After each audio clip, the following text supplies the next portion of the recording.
What's up, y'all? Welcome back to Trip Across the Border. My name is Max. I'm here with Chris, and today we have on former University of Toronto alumni, women's basketball player, business owner and founder of Elite Camps, and our last guest, Ryan Rudnick's mother, Stephanie Rudnick.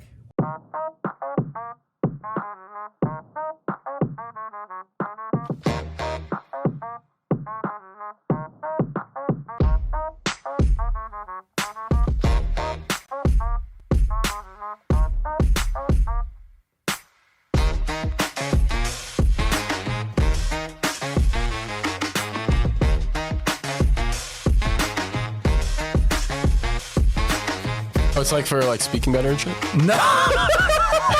So why'd you say for the podcast? Bacon's not real and neither are narwhals. No, bacon's not real because if you go to a grocery store, there's too much bacon. Keep working, your time will come. It sounds like you're eating human bones. It's a mini. It sounds like you're eating hamster bones. This might be stupid, but is India in the Middle East?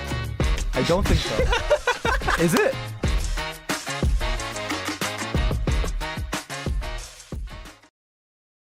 On the episode today. So, what's going on, Steph? Not much, I don't know this. Yeah. Okay. Not much. Thanks for having me.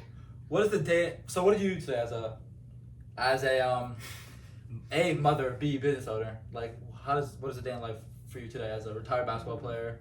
What did you do today? A lot of work. Our busiest season is just around the corner, so lots of emails, lots of phone calls. Getting kids to school, taking people to physio, all the above. So Down to U of T today? Things. Ryan, Jeremy, down to U of T today? Ryan U of T. No, Jeremy somewhere else. Nathan's at public school. Pretty much craziness, but fun. So, actually, wait, what happened to the dog? What? I don't know what happened to the dog. I don't know. Okay. So, the first thing I kind of want to ask you is kind of just your playing career. So, we're going to get into the other stuff later, but I know that you were one of the Hall of Fame basketball player at University of Toronto, had a great career there, and now where Ryan's playing as well. And so, kind of, how did you start playing basketball? I mean, you're obviously, the viewers aren't going to know, but you're like, what, 6'2"? 6. That's 6. That's an urban myth. Urban myth that you're 6'2"? Yes, I am only 6 feet. Yes. But yeah, origin story. It's funny when I listened to Ryan on your podcast, and he was like, "My mom didn't let me play till I was 11." I laughed because I didn't actually start playing till I was 14. Playing rep? Playing. I never touched a ball till I was. No, 14. Ryan didn't. Ryan. He must have shooting in the backyard. Oh yeah. I was shooting in the backyard. He played lots in terms, but he never played rep until he was 11. Because I really, to clarify that point, I didn't want him to be forced. I wanted it to come from him, and he started asking, and then I waited a year at least, because I really wanted it not to be family pressure. Sure. So he says it held him back. I think it's great. Mine was a little bit of a slower start. I went to an all Jewish day school, and they didn't believe in sports for girls. Associated. Down south associated. No, north actually. So the one north on Atkinson. On Atkinson. So yeah, I went to go back none of them are. Yeah, they're not so into that. Yeah, they're not around anymore, right? But yeah. Girls' sports wasn't a thing. So I never touched a ball until I literally walked into Vaughan Secondary School, and I walked in at this height. I was pretty much 6 feet tall in grade 9. And I'd open the door, and literally people immediately started asking me if I was going to try out for the girls' basketball team, and I answered no about 50 times. And then finally, I was like, fine, I will just go. I will go. And I remember going to the tryout. I didn't know the rules. I'd never touched the ball. And I remember walking out, and I overheard the coaching staff say, "Well, you can't teach height." So I made that team, and I laughed because I remember actually playing in my first high school season, and people used to come to my games and actually watch and count how many times I fell, because I was so just not coordinated enough yet, and I would fall a lot. So my mom was in the stands, and I remember her getting really agitated when that happened, but I laugh at it. I think it's kind of funny. And then I ended up going on a tour of the JCC, the Jewish Community Center, because my parents really were concerned. I was at a very multicultural school, which I loved. Going to an all Hebrew day school. So I loved transitioning to a very multicultural school. Girls were a lot more accepting at a multicultural school. I was pretty much bullied all through my elementary school because I was really tall, didn't fit the mold. And I ended up walking and touring the gym, and I saw a really cute guy shooting around in the gym. And a coach was like, "Hey, tall girl, you play basketball? And I was like, sort of, not really. And he was like, you want to play basketball? And I looked at the gym and the guy shooting, who happens to now be my husband. Our biggest fan. Stephanie Rudnick. And I was like, yeah, I'll play. And that was sort of the beginning. He was really the first coach who, took me aside and taught me the fundamentals. It was a pretty crazy training regimen. He wouldn't let me practice with the team. He only let me do set shots, layups, and dribbling drills, which was kind of interesting for about almost the whole summer. Came back pretty much transformed. Sounds like James. For real. But yeah. His roommate, he was on our team this year. Great guy, 7 feet, Oh, wow. not extremely coordinated. 6'11". He doesn't like people saying he's 7 And got so much better from the moment he walked on campus to now. But like half the time, like we would be doing something. weighted layups, super basic stuff just to get him in game condition. But when you're that tall compared to everybody else, like really, it's kind of like Cedric kind of said this on the podcast as well. I don't know if we kept in there or cut, but it's like a mold. Like you can kind of just like when you're that tall, then it's the game is so much more simplified, I guess, because there's no like you don't need to do 3-4 moves to get by. Like you can just it's so much more simplified, and so you kind of just like it's just like the skills are so like. For me making a layup is so much different than him making a layup. Like if me making a consistent layup doesn't do shit for anybody, but him being 7 feet, able to consistently finish around the rim is game changing at any level. Yeah, being really tall helps. But yeah, no. So he spent a ton of time this year, kind of with because one of our assistant coaches was a former big man, former guy. He's like 6'7", was like an all conference guy, and so he kind of took James under his wing and kind of just put him through these workouts before practice, after practice, and just layups like. Rebounding. Like I remember one time it was me and Mac were working out and Coach Long, and he just made we would have to make 10 threes at each spot, and he would just make James rebound for us.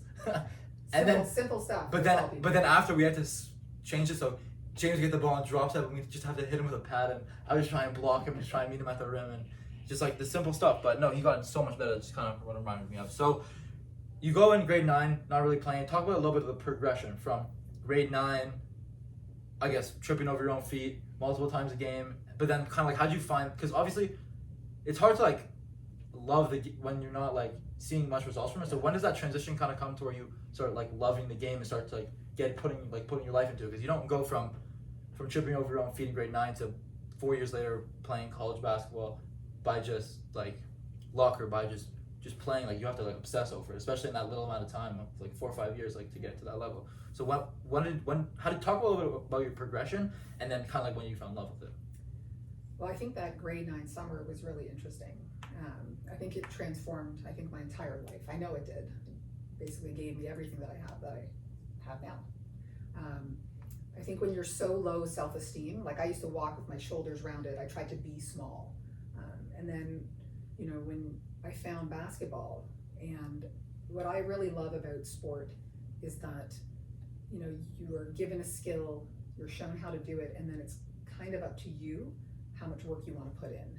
And what I loved, because school for me, I was a good student, but it didn't come easily.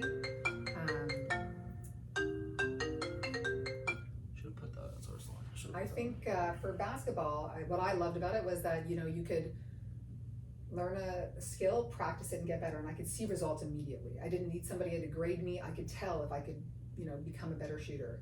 I could tell if I could hit a layup.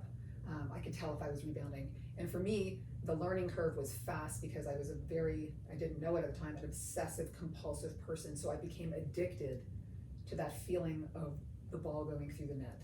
And the fact that I could now have control over the consistency just by practice, I fell in love with the process.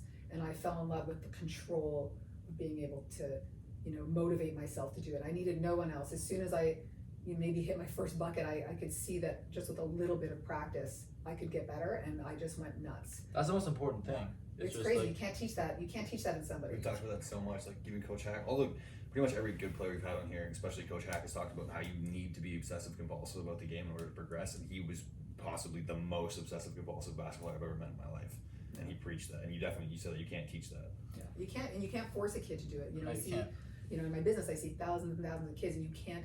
Parents are desperate for their kids, to want to, get tipped to that level, and something has to happen, a catalyst, some kind of ignition from a coach or from another player or from a bad experience for me, it was low self-esteem, you know, like from being bullied as a kid. I found something that I could actually control and get better at. It was really neat.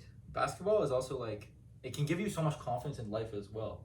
Just, and it's not really like explainable, but just like having something to put your channel your energy into and like work on, and just whatever, no matter what happens at school, whatever, you come home and you clock in and you get your work done, and you can see progression that way. Just so much for like just confidence in general. I don't know what it is about it, but I wrote a book about it. I wrote a book about, you know, transitioning from, you know, lessons learned on court for success in life. Like I really believe everything I learned on court has helped me become an entrepreneur. For sure. It's a terrible thing to say. Like, I love my education at the University of Toronto, but I learned more from playing at the University of Toronto than I did in my education at the University of Toronto. And that's purely from sport and being obsessive, compulsive about it. I did a ton of work on this actually at Medaille, like in my English class. I kind of like focused on that for like all my essays throughout the year, but also I wouldn't say it's an internship, but one of my uncle's friends kind of runs this like insurance brokerage, and my parents wanted me this summer, because I'm not working for Elite until like June, July, so like I come home in April, and so they wanted me to kind of do some stuff, not necessarily get another job, but just learn some areas of something that I would want to do in life after basketball, because obviously basketball is a means to an end. Like playing doesn't last forever, and so I kind of went into I had lunch with him, and then I went into his office, kind of shadowed him, and went to meetings, and just his insurance. He's the manager of this brokerage, but he also like writes policies on the side. And he was kind of explaining to me how for every person that goes through to university and graduates with this degree that he hires one person who was a former athlete or former something, who just goes and does a 2-month certification. And oftentimes the person who does a 2-month certification who was a former athlete, because he also worked in the same as Dan Blywell. I don't know if you ever. Yeah. So he used to be, and he worked in the MLB for 15 years. As he started off like this coach of York, and then went to ended up like a bunch of different MLB franchises, recruiting and stuff. So he even knew Medaille, because like he not scouted players from Medaille, but like maybe players from Medaille transferred to Division I schools, and so he knew the school. And it's just like he said, like the athletes, you can't. It's so hard to instill that late in life, the work ethic, the dedication, the perseverance, the stuff like that, like the obsessiveness to get better and to see results. So athletes are very sought after in the business world. A lot of companies, a lot of Fortune 500 companies. I saw a stat like, what is it? I think 99% of Fortune 500 company CEOs were past varsity athletes, which is crazy. Varsity in college or varsity in high school? Varsity, no, college. Yeah. And even I think enterprise, like they only hire athletes. Like for their sales jobs, that's all they want to hire. Yeah, I just because find that their success rate is crazy. When you develop these like skills at such a young age, and you kind of just, it's pretty easy to pivot what you've learned into a different area, as opposed to like learning it all together in one place. You know what I mean? Like once you build that up in a sport, it's easy to take those sports and apply them to other areas of life. I think it's good to apply them. I don't think everybody necessarily does, and I think that's a big gap for athletes that sometimes is untapped, where you have a graduating athlete and they feel a little lost after they graduate because they don't know how to pivot and pour that energy into a new passion. They feel like almost like they have to mourn the sport that they've played for so many years and find something new, and sometimes people don't find it, right? It's really hard. So as a parent, I'm wondering, did you sort of want your kids, you said you didn't push them, but did you want them to get into sports, just as like a sort of egotistical thing? Like, did you want them to get into basketball? Everybody asked me that question, and the truth is, it's funny, I have 3 boys, and the first 2, I exposed them to every sport, and I really felt strongly. I have a phys ed background. Obviously, we own a basketball business, so I knew that they would get the basketball exposure. But you know, each of them did swimming and tennis and baseball and like soccer. I cannot imagine Ryan playing tennis. Yeah, I know. It actually wasn't bad. But you know, they all self-selected into basketball. My third never. Like I tried to put him in other things, but you know, he has 2 older brothers. He never wanted anything. He would always find a ball in a hoop. But I really tried to expose them to all sorts of sport and let them choose. I really wanted them to find their own sports, because I know boys can be really competitive, but they all ended up into basketball. Yeah. Seems to be working out pretty well so far. So before we get into like your kids and their basketball careers, so how do you make the decision to go to U of T? Like kind of like what influenced you? Did you have any other opportunities? And then how was that like transition from being a high school senior to a college freshman? And then, cause I'm sure that was another kind of learning moment, and kind of realized you had to take another step in your work ethic and your playing career and stuff like that. So talk a little about how you made that decision. Well, I was really bad in grade 9. I really got a lot better in grade 10. So that was a big jump. And then I just kept getting more and more intense about it. I ended up playing, higher level rep teams. I left the JCC and sort of got poached. There weren't a lot of really like 6 foot tall girls in my time. I actually played with Tammy Sutton Brown. I used to play against her. Who's She's that? a past WNBA All-Star Really? from Canada. So a bunch of my girls from that Central East Ontario basketball team, when that was a thing, they ended up playing. There were very few that went to the U.S. There were a handful of girls that, instead of twins, that went to Vermont. This other girl, Tammy Sutton Brown, I can't remember where she played, but pretty big time. I don't know if it was Yukon. She was really big.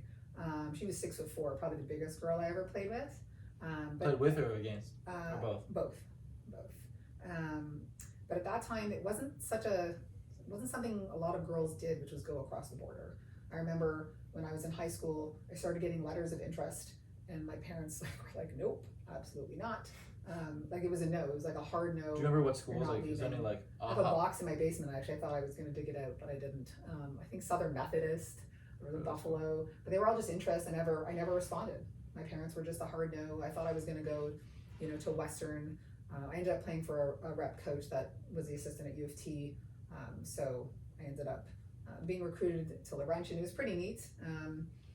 That dream of going over the border was crushed pretty early for my parents. But I think all things happen for a reason. I look at some of my teammates who ended up going to the WNBA, and I'm like, oh, that would have been fun. But I love my time at U of T, and I actually narrowed it down to Laurentian and U of T. They were the top 2 in the country. It was really fun getting recruited. I was flown out, and the whole thing, it was amazing. And I just thought, my parents thought I was nuts. They didn't really understand. My parents never played sports. My dad actually wanted girls so that they wouldn't play sports, which I thought was really funny. I ended up deciding to go to U of T as long as I was allowed to stay and live on campus. And my mom was really, really tough as nails, and she was like, "Well, I only pay for one house over your head, so you're gonna have to pay for it yourself." So I did. I worked 3 jobs in my. I took half a year off and decided I was gonna go for it on my own. Where did you work? I was a lifeguard, actually, believe it or not, and I worked 3 lifeguarding gigs, so I could go and. So you took a half a semester off in between Yeah, high I school did. and Yeah, college? well, back then there was something called OAC year. Like grade 13, Yeah, so grade you 13. So I did half a year, so I could play my high school season and then take that second half to work. And then so then U of T, college freshman. Yeah. Obviously now you come into a world where you're not the Crazy. only tall girl there, or No. built girl, or So then It was what's that like? crazy. Kind of not meeting your match, and kind of having to figure out different ways to progress and stuff like that. Well, because I had no concept what a recruiting trip should be like or what questions to ask, it never even dawned on me to ask how many other recruits she was bringing in. I was very green. So when I walked onto campus the first time, I met some of my teammates, and I realized there were 4 other rookies, and all of them were either my height or bigger. It was ridiculous. There was only one point guard that was smaller, and I lost my mind. I was like, what? Not only were they literally ranked 1 in the country, I was competing with all these other girls my height, and there was one girl even 6'3". I was going crazy. I remember we were going on a phys ed trip, and 3 of them were in the phys ed program with me, and one of them was getting on the bus, and she's like, "Can I sit beside you?" I'm like, "No." She's like, "Why not?" I'm like, "It's for my ball." And move on. I was like, "Absolutely not." I was just livid. We're all good friends now, and they make fun of me constantly about that story. But that intensity, it was really well matched. So it was really, what I loved was that there were a lot of girls that were very intense about basketball. Because in high school, some were, not everybody, but my coach was really an intense woman that I want to say that I felt like she didn't like me. I know she did, but she had a really winning team, and she was really tough on everybody. And my teammates kicked my butt. I spent more time on the floor, not because I was uncoordinated, but because they were 5th-year players, and they just went at me every single day. So did you have a contributing role that first year, or were you stuck on the bench, or? I would say I was 6th or 7th off the bench. I ended up playing at provincials. I was an all-star at provincials, and I ended up, I got a few minutes. She tapered down to 5 players at nationals for the national final game, but up until that national final, I always had solid minutes that I was very proud of. But I was really happy with my rookie year. Fought really hard in my second year to get a starting spot. I thought I deserved it. I remember having a bit of a tantrum in my first tournament and my second year. She wrote the names of the starters on the wall, and I knew I should have started. I felt like I had earned it. So I sort of sat on the side and I was like, I'm not warming up. And she was like, what is happening? I'm like, I should be starting. And she was like, this girl needs it in her head. And I'm like, I need it in my head. And she ended up starting me. I started the rest of the season, which was pretty fun. I was a pretty quiet girl, so like that's something I never would have fought for before in my life. So I think that was maybe the first time I'd ever really pushed for something like that. Yeah. Yeah. So then you kind of like, I'm distracted by my family walking in. You go from playing college basketball and then have a great career, and then how do you kind of like pivot that, and or what kind of, how do you start elite camps, which is the basketball training business, which now. Well, elite camps. It's funny. I was a lifeguard for a couple of years, trying to put myself through school, and one of the camps that I was working at as a head guard realized that I actually played basketball, and they let me run their basketball camp, which was really kind of cool training for as an entrepreneur. So I learned sort of the ins and outs of how to do that. And then after sort of 4 years of playing basketball, I'd hurt my back each year. After my second year, I'd had a disc injury. Back then, they didn't rehab as well as they probably should have. Kind of that athlete sickness where, you know, you get injured, you're lying down for 6 weeks, and then as soon as you stand up, you're going to go back and play. So by my fourth year, my back was pretty bad. I was planning on playing a fifth year because in Canada you get 5 years of eligibility, and I had like this whole plan. I was really, you know, going to be an Ontario All-Star in my fourth year, Canadian All-Star in my fifth, play pro in Israel for a couple years, come back and start a camp. That was like literally my life's plan. And everything was like going really smooth. I hit my fourth year All-Star.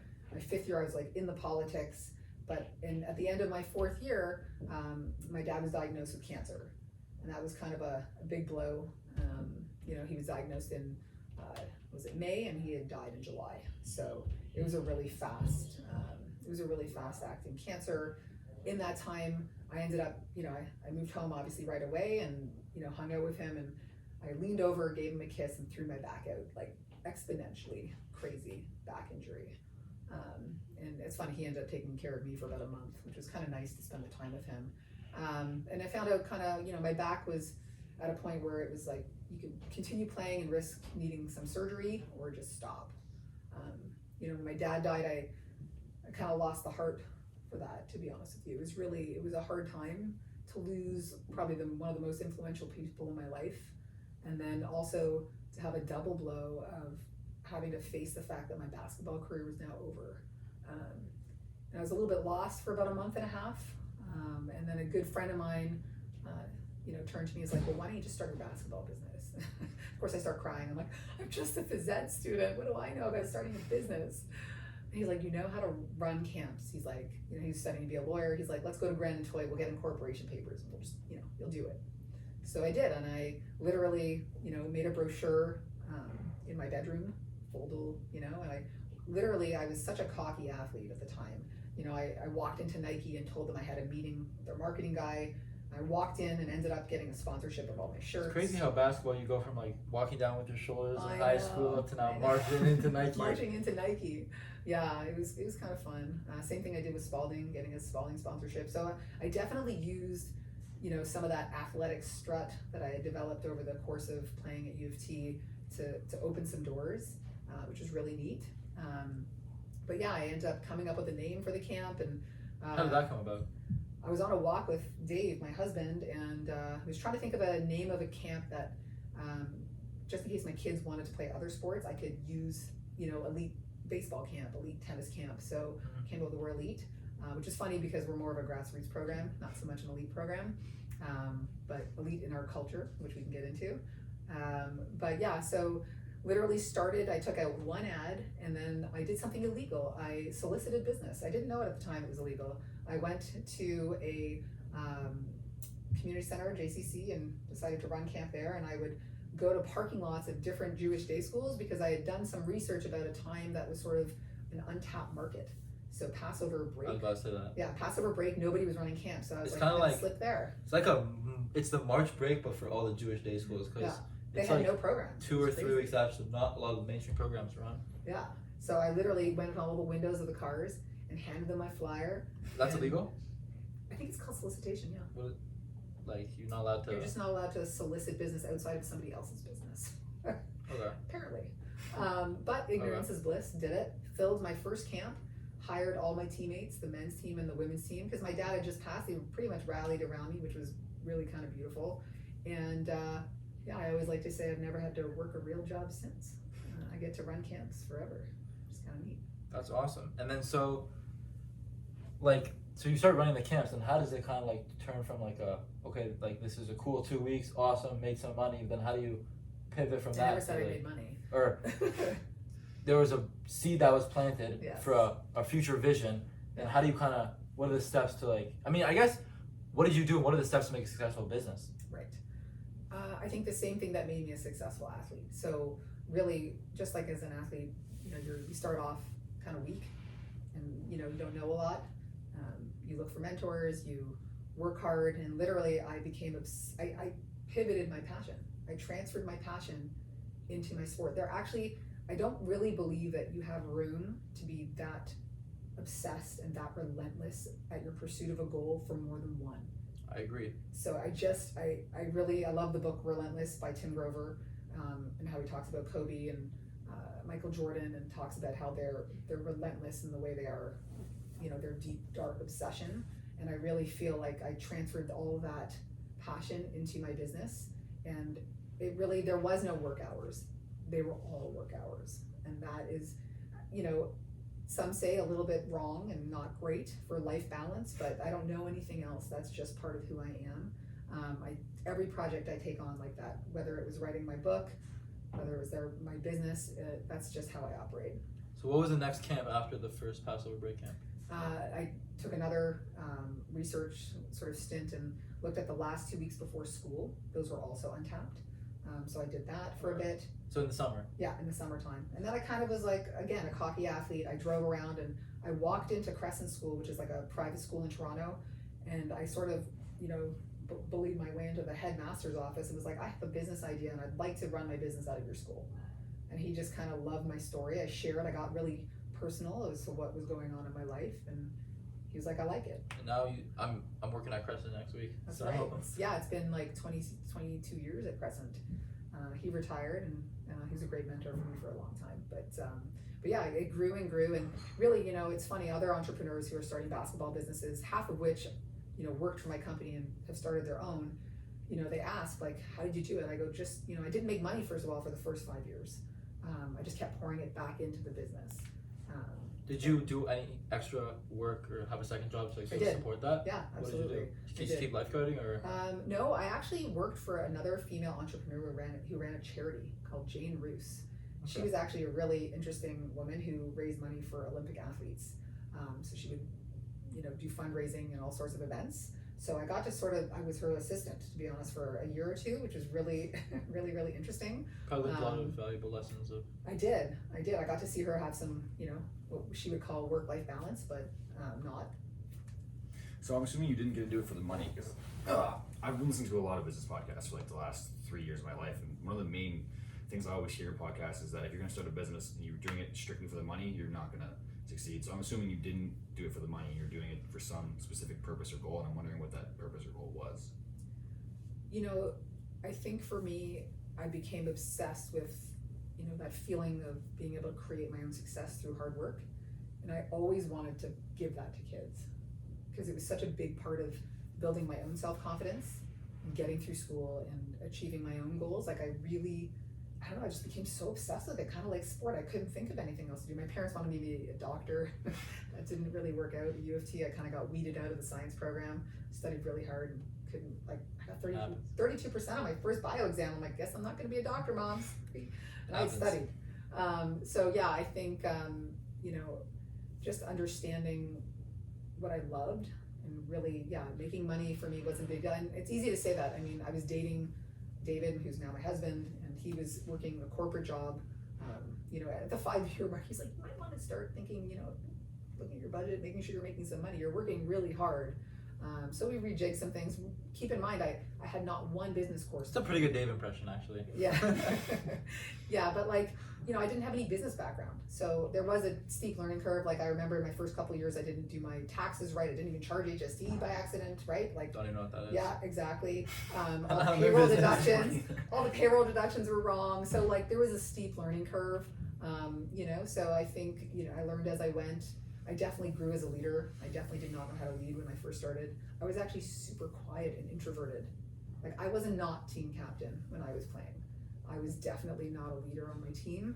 But what I really believe is that I got to see like amazing leadership through my teammates. Like, you know, our point guard, you know, Liz Hart or Yvonne, like all these ladies who were amazing at leading, I got to watch and observe. And I really think that's how I learned later, once I built that confidence, to be able to lead my own company. Did you ever win the national championship at UFC? My heart. I have a silver medal. We lost in double overtime on TSN. To Winnipeg. Terrible. I still remember the point guard with the roadrunner. My dad may have been at the school at the time. Very upsetting. That still hurts. It took me a long time. I wanted to throw away my medals, but now they're hanging in my office. I'm okay now. Okay. So we talked about how kind of like channeling your passion and kind of like helping and kind of giving kids that same type of energy, those skills that helped you so much throughout your, younger days and obviously now. So now pivoting on the kids. So how do you kind of instill this like passion and this like fire and this like intensity in your kids? I don't know what the Rudnick household looks like from the inside, but I know everybody very well. Ryan, I was very obsessive compulsive about the game. He's going to University of Toronto, or he's going down to the elite for 6 a.m. to shoot before he goes for his 3-hour session at U of T. I went to school with Jeremy in the U.S. for years, and I've been to the gym, went to get dinner, went to the dorm, did homework, took a nap, came back to the gym, and Jeremy was still in the gym from when we were shooting after practice. And so like, and then obviously Nathan has been around the game the whole time, and I can't be within 20 feet of Nathan without him running up to me, hitting me, and asking me to play him in one-on-one. Probably played Nathan in like 50 games of one-on-one, and he's never beaten me, but he still asks me he asks me every single day, every single time I see him. And it's not just me. If I say no, he probably asks every single staff to play him. And just how does that is it hereditary, or how does that transfer, or did you intentionally do something, or it's kind of just? I don't think so. I think, again, I'm certainly not a parenting expert by any stretch. I think I think back to my own upbringing. My mom was a real estate agent. My dad was an entrepreneur, and I think you learn a lot by watching. And I didn't realize it then, but I watched my mom balance, like, you know, she was the breadwinner in our family, the main breadwinner, and she was a shark. And I remember her always working hard, you know, evenings, weekends, never complaining, seeming to balance everything. And I saw a work ethic there that was pretty unbelievable, that I didn't know. She never once, you know, said, you know, look how hard I'm working. She never once threw it at her face. She just did it. And I think that really, now that I look back, I think back to what that did to me as a role model, having her in my life. And I really didn't want to harp on my kids. I think when they were younger, obviously I actually tried to go the other way, where I wasn't forcing sport on them. Sport for me was really important for them just to stay out of the mall. To do something other than just play video games. That was why I wanted them to have sport. Whether they played in university or not, really didn't matter to me. In fact, there was a time where Jeremy, my middle, you know, he had freaked out after one of his games at camp. And he's like, I'm gonna quit. I'm like, go ahead. Camp at Elite, yeah. And he was really upset. This is years ago. This is years ago when he's like 13 years old. And he's like, there's just so much pressure. I'm like, what pressure? I'm like, nobody's telling you to do anything. You can quit now. I go, the only thing I'm going to say is you got to like work out at least 3 times a week. I go, you're not sitting in your room and playing video games. You're going to have to work out, but you can quit right now. Go home. I sent him home from camp. I kicked him out of camp because he had, you know, said something to a coach. And I was like, just go. And I think that was a big turning point for him, to be able to come back. You know, he experienced some adversity too. He actually got cut from his grade 9 team. And Vaughn. And something happened to him. That was his turning point. It's nothing I did as a parent. It was a turning point for him, and he became the most obsessive compulsive human I've ever met. It's the most insane. Even to like, even to everything, to eating. Yes. To like, everything. he legitimately does nothing other than play basketball. Yeah, That doesn't legit, benefit him on the legit. court 24 hours a day. 24 hours a day. It's like Yeah, it's an amazing thing to witness, and I don't think it had anything to do with parenting. I think David and I are both obsessed kind of people with our own stuff, and I think just being around people that are so hyper focused, I think that really helps. I think that's all they know. I don't think they know anything different. They don't think they've ever witnessed just like, let's hang out and just do nothing, or like they don't know. when I mean nothing, I mean like Jeremy's in a boot right now, and Yeah. I would bet all of my money that he literally just holds a basketball and form shoots in the air and does tibialis raises with his left foot. He does a lot of stuff. And just stood like, I mean, does he have do you have any other hobby other than? Because I know Ryan plays some video games and whatever, and He's pretty, he's one dimensional. one dimension. But That's what it takes, though. There are some parents that when we were raising our kids, they were like, I don't know if it's so healthy for your kids to be so one-dimensional. And at first, because as a parent, you have these insecurities where you're like, maybe I'm messing up my kids. And I remember going back that night and thinking, you know what? When I really think about my life, I'm super one-dimensional. And it's been nothing but amazing for me. So I don't really care. And that's the amazing part about being a parent. Like, you don't have to do what anybody else says. They're your kids. And I really think that being one-dimensional is going to serve them really well. If you can take that, one day he will finish. And one day he'll turn that focus on a business or his career at a company, and they're going to be watch whatever, out.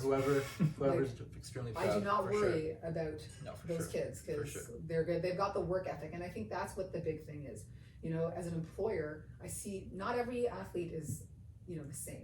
So there's kids that work hard, and there's, athletes that don't work hard. And just like in the workforce, there's, employees that work hard and there's some that really don't know how to work hard. Some don't know how to work through a cold. Like, I've had people, they have a headache and they want to go home. Like, really? You have a headache and the resilience of athletes is so amazing. They can work through pain. Like, imagine, it's so normal for us to be in pain and to be able to go and do something, right? Mm-hmm.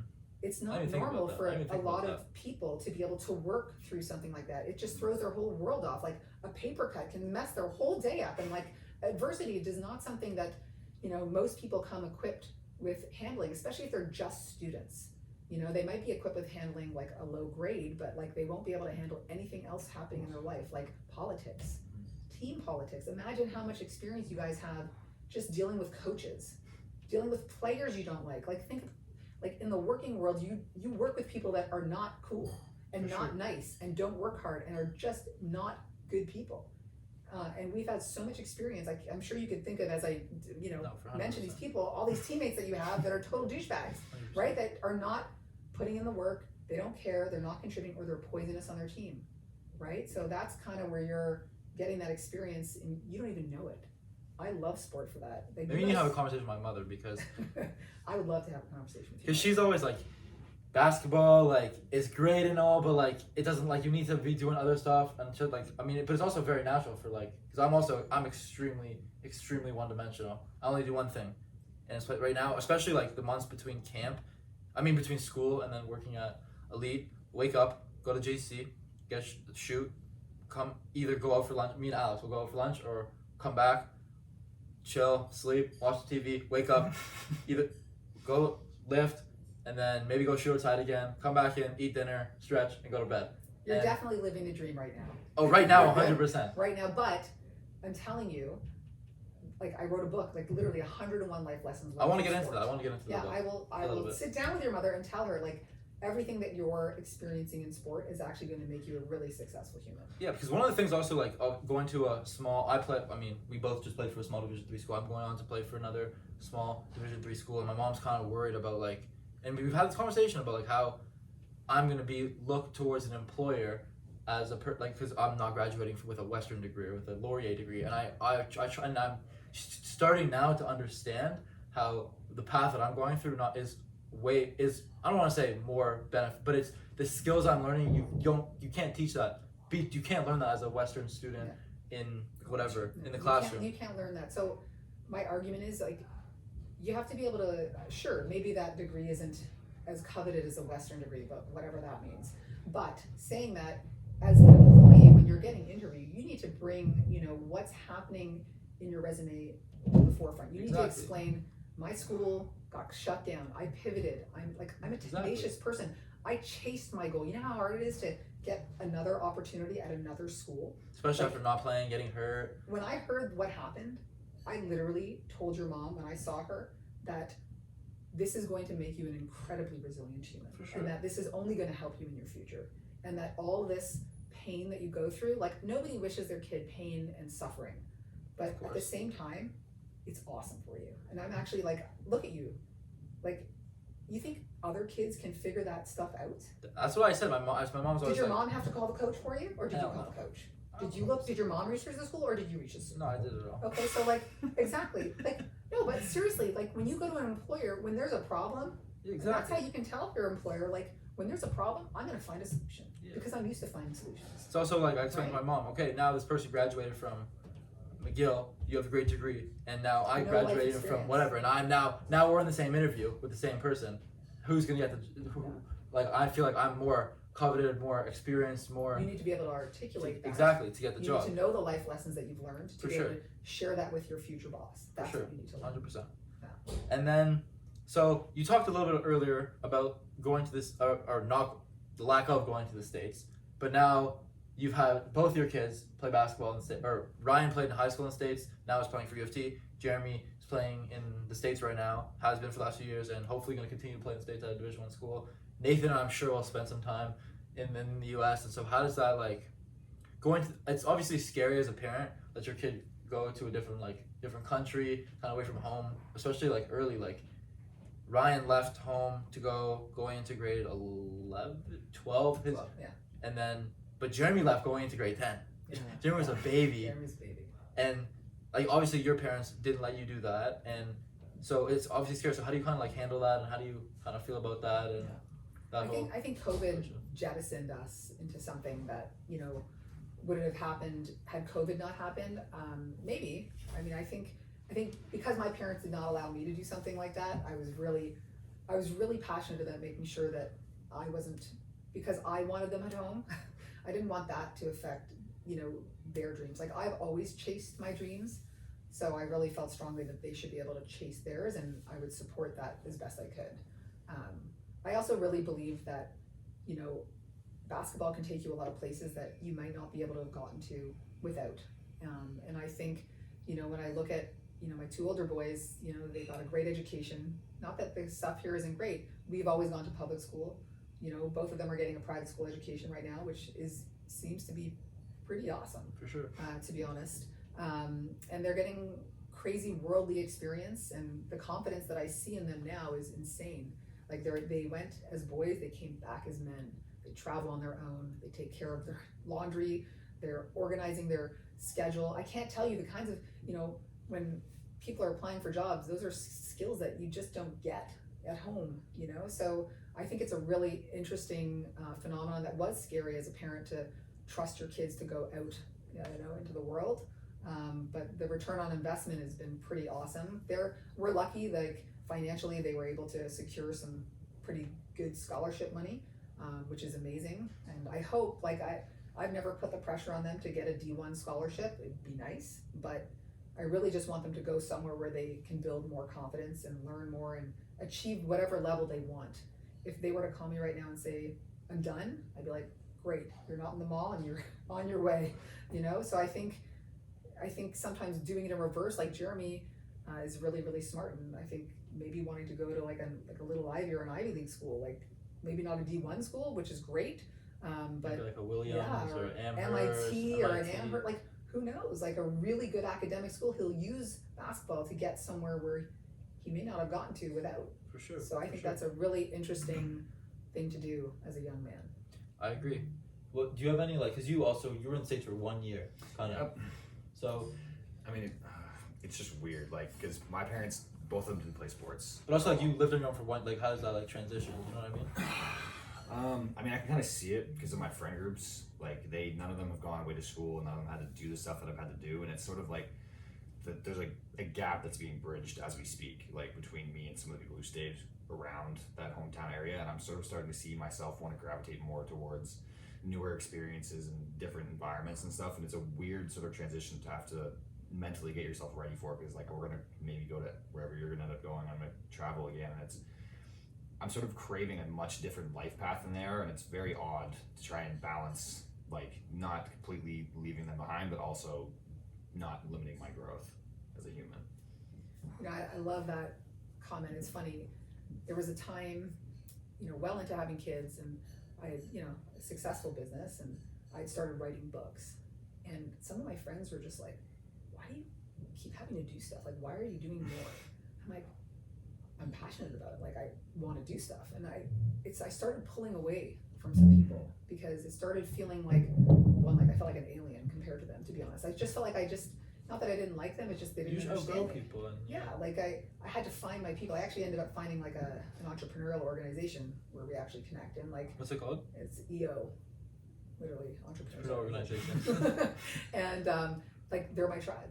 And like, you know, when you're an athlete, you're surrounded by people like that. And when you kind of go home and people are sort of where they are at, there's nothing wrong with them. They're great connections, but I think it's, you know, as you get older, you start to not care less that you're letting go of other people. You just crave more people like you because you're the smartest guy in the room, or you're the best guy in the room. You're in the wrong room. Exactly. Right? You can't grow as a player, as a business person, unless you're really finding more and more people that are better than you.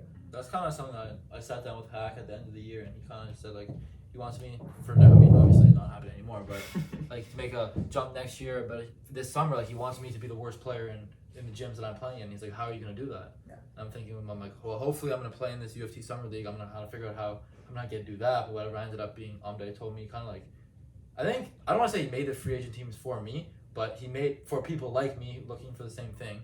And I mean, we play against fucking really sorry Dave. Sorry Dave. First swear of the I episode. know you've been trying. I've been trying so hard. I Sorry, appreciate Dave. that, Max. I'm sorry, Dave. But We knew it was gonna come once. I'm playing these really, really good dudes, all ex-college guys, all pros, all current college people, way bigger than me, way stronger than me. And my team is kind of just like a little rent, like, and they're also like organized. Like the last game we played, these guys were running plays. Like the point guard would come down and run for these grown men who probably there's 10 guys on the court. I'm probably 8th smallest person on the court as a 20-year-old versus these guys who all graduated and now we're all working like for whatever companies. Now they have so much more whatever, and we're getting killed every game. But I'm getting so much better. My confidence is going so much higher when I come back and I play JC with whatever. Just from playing against these really, really good dudes and being picked up 94 feet by Avi Bross, who was a really, really good starter at McGill, and just like or other guys I don't even know in a summer league with grown men. It's kind of really important to like get out of your comfort zone. It's obviously uncomfortable to be the worst person in the room or whatever, but you have to, and because you have to surround yourself with people who are either on the same path as you or achieve what you want to achieve in order to kind of get there. And Chris also says a ton of stuff about that as well. I was going to sidestep to her book because I'm actually severely interested in that in the process of writing. Chris is a nerd. Yeah. I'll send you a copy. Okay, but yeah, No, talk a little about that. What is the process? First of all, how you decided to write a book, and second of all, how you sort of went about that kind of process. You wrote a bunch, but talk about like the 101 lessons. Yeah, for sure. So, it's a personal story. So, when my dad died, it was really fast, right? So it was only a few months, and you know, I didn't get a lot of time to talk with him. He was a great dad. He drove me to practice. He would go for runs when I had practice, but like, I was 19, right? Like I didn't really know him. I was such a, you know, like you guys, like you're playing basketball, you're, you know, in the car, and like there wasn't such deep conversations. When he died, you know, I felt like I didn't know him. So I looked through my whole house trying to find like a journal or like notes or like anything from him that would give me like anything about him. And I couldn't find anything, like no life lessons, no nothing. And I was devastated. And I was just like, you know, I didn't write the book till I was well after my children, but that really stuck with me. And when I had Ryan and Jeremy and then Nate, like I realized that I didn't want to die without leaving them all the things that I had learned through sport. Sure. I wanted to leave them something that, you know, I could share all the life lessons I learned, all the things that helped me become successful as an entrepreneur, you know, in a book for them. And I, you know, as I was writing it, so you're gonna laugh, the obsessive compulsive part of me, so I wanted to write 101 stories. So I committed to writing 2 stories a day. They're each written like a Chicken Soup for the Soul book. So 2 stories a day for 50 days.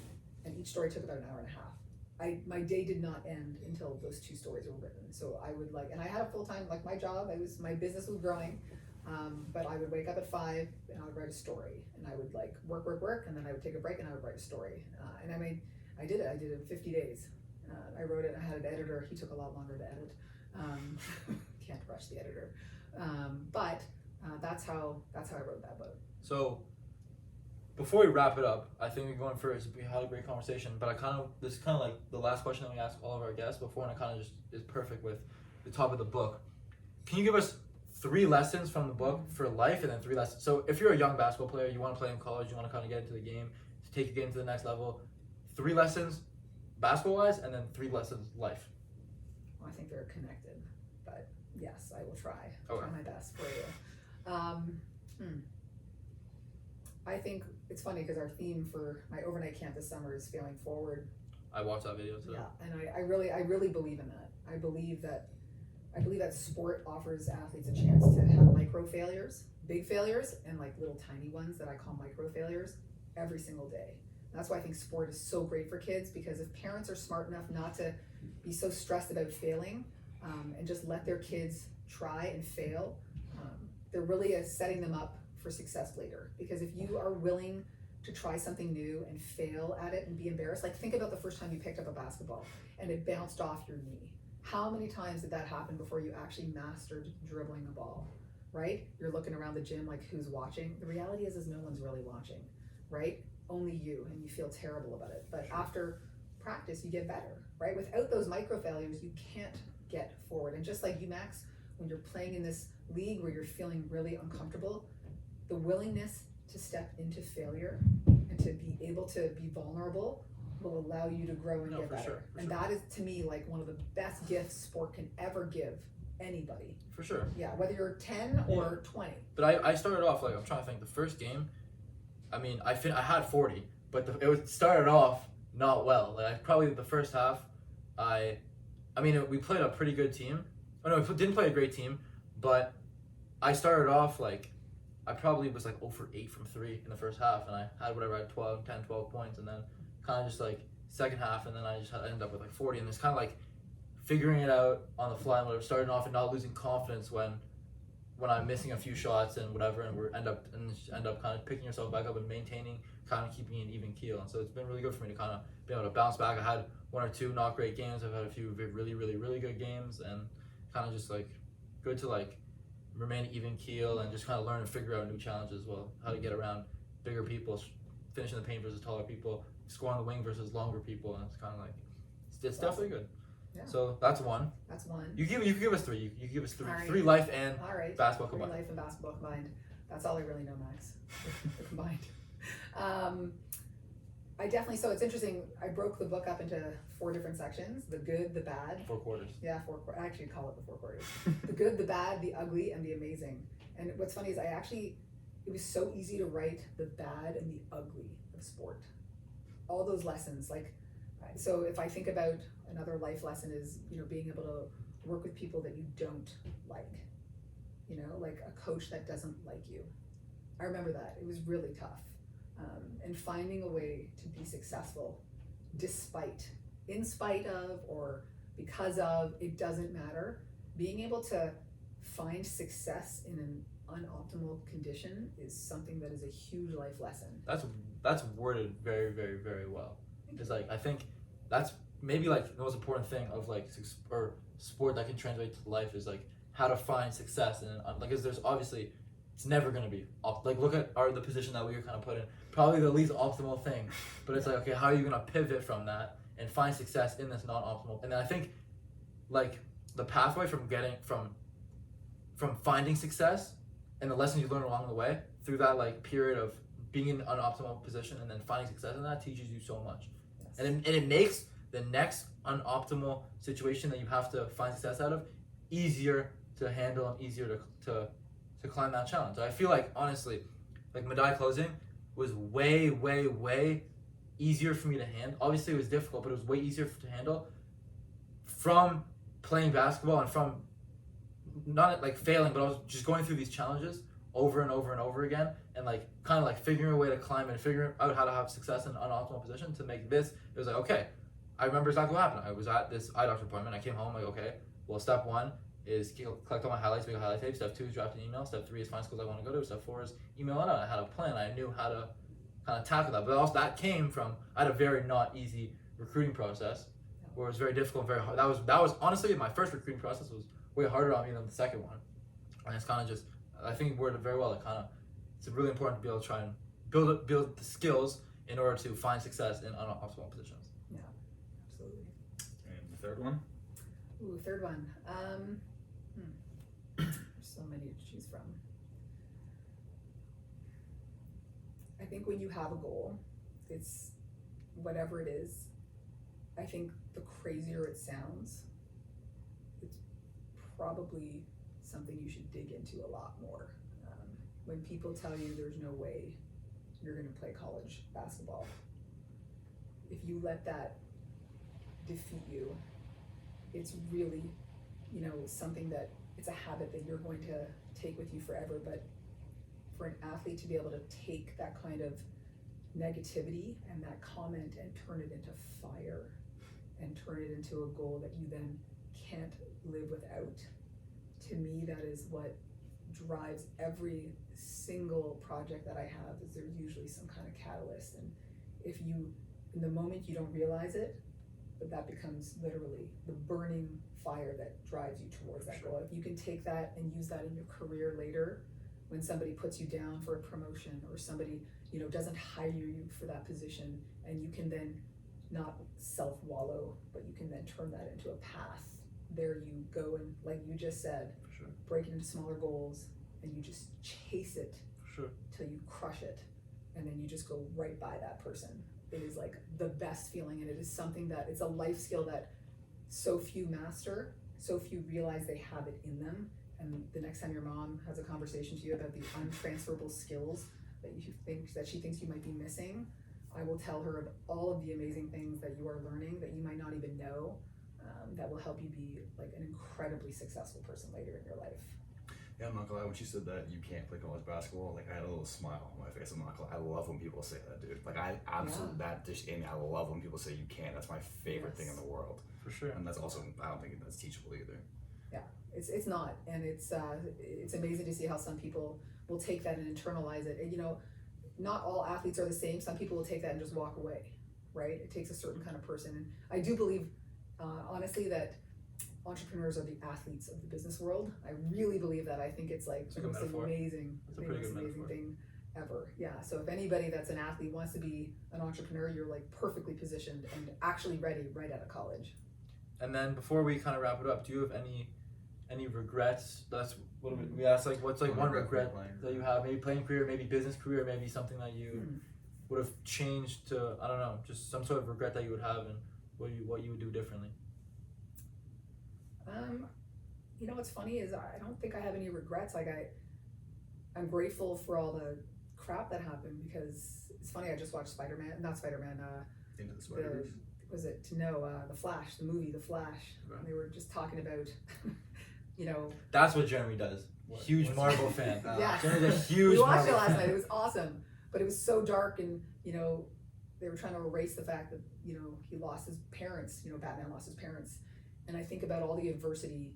I wouldn't trade it for anything, because if any of that didn't happen, Wouldn't be where you are. I wouldn't be sitting here right now, and I wouldn't have 2 awesome businesses, 3 amazing kids, a husband who adores me. Like all of my life would not be where I am today, because of all that stuff that happened. So I don't look back at any of it. I look at all of those ups and downs through sport, and all the injuries and all the craziness and all the tough times. My husband says I hated playing. He's like, you were always complaining. You were always mad and frustrated. I'm like, I know, but it was the best year of my life. And I look back and I can't say I regret any of it.